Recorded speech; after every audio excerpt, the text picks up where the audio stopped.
newspaper, I got a phone call on Monday from a journalist saying, look, you've been outed on this document. And I was incredulous. I thought, well, what? I mean, I try and be very courteous to everyone and. And then the following day, and I looked through the list, by the way, because I had the redacted list sent to me, and I could see all the misdemeanors, if you like, listed, and none of them really seemed to be something that I'd been involved with. And then the following day, somebody sent me from Twitter the actual list with all the names on. I couldn't believe it. I'm listed, and I'm going to say it, and I hope your listeners are going to sort of put their hands over their ears. I was inappropriate with a male journalist in the back of a taxi. And I'm thinking, well, what does that mean? Did I sort of question him about his lavish expenses from a newspaper?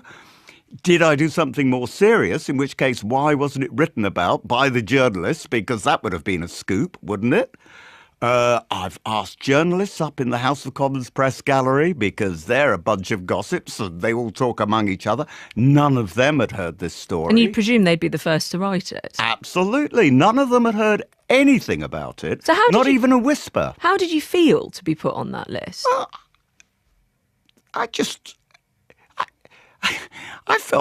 felt the victim, actually. And then I began to think, well, how many others are on the list with far less specific accusations? So mine was a one-off. And do you know who that journalist is?